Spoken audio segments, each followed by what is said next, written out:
So I'm assuming that that part of something bigger that you were just talking about was not in your purview when you were joining. You were just thinking about you wanted to be a part of some kind of force that was for good. You didn't realize how granular and real the benefits for you, social, like emotionally, were going to be. Right? Is there any way you could have known that before you went in, or was that the intention the whole time?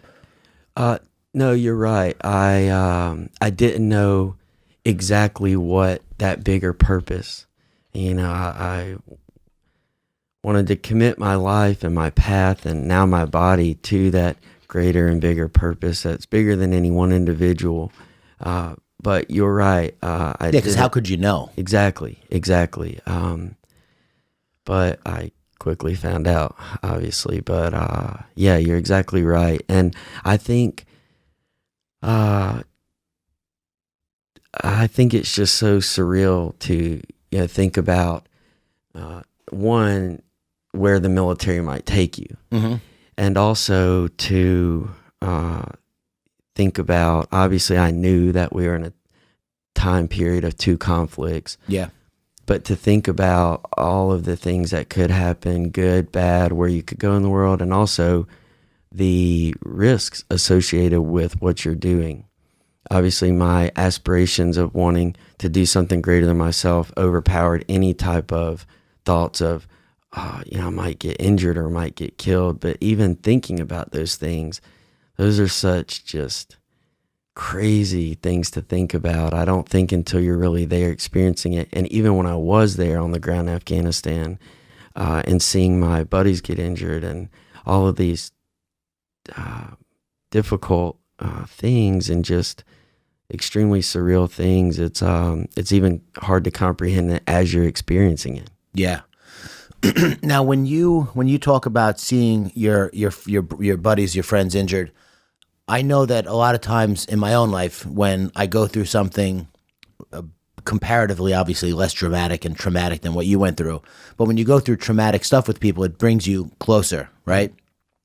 So the bond that you must feel with these people is, can you explain that, or is it just either you know or you don't know? It's something like either you get or there's no way to possibly explain it, except if you've been in the military. Because I think a lot of people don't realize when you're over there in this foreign land trying to establish this new way of living, and you're fighting for the people that we all collectively just assume. I'll speak for myself, actually. You just assume everyone, like they think everyone, they want to know if everywhere in America is like Disney World. Mm-hmm. Americans tend to think that everyone over there is a bad guy. And that's not the case. That is a great point. So when you're over there and you're watching your friends get injured, killed, you must feel some crazy amount of relief, guilt. It must be really a lot to handle, right? Yeah, it's too difficult to put into words. To see any human being hurt or suffer,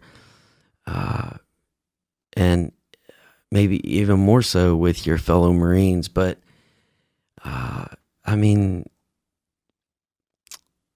would just say, really think about if you woke up every single day, one, not only knowing if it was your last day on earth, but also knowing that there's no possible way you could survive this without the Marines to the right and left of you, and that you are helping keep them alive and looking out for them just as much as they are you. Yeah. So I think it's, with that said, that is, at least for right now, that is kind of the best way I could convey it. But I think there is a decent amount of, unfortunately, kind of just have to be there and experience it. Yeah.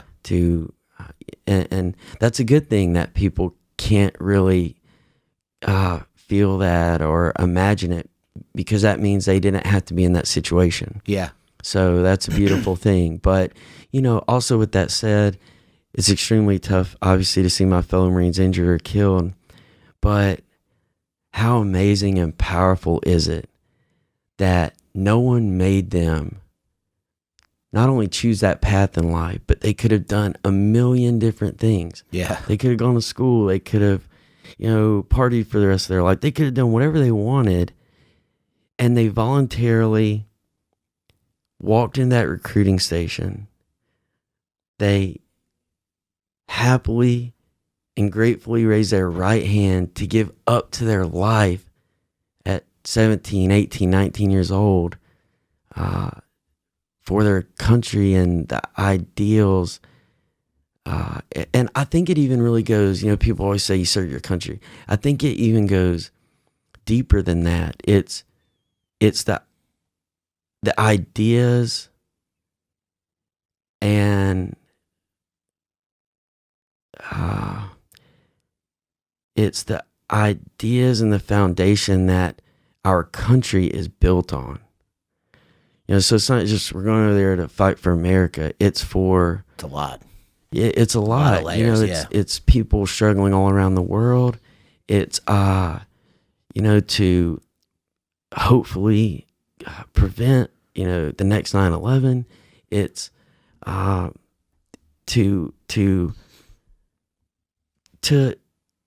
show people and tell people that you are worth it.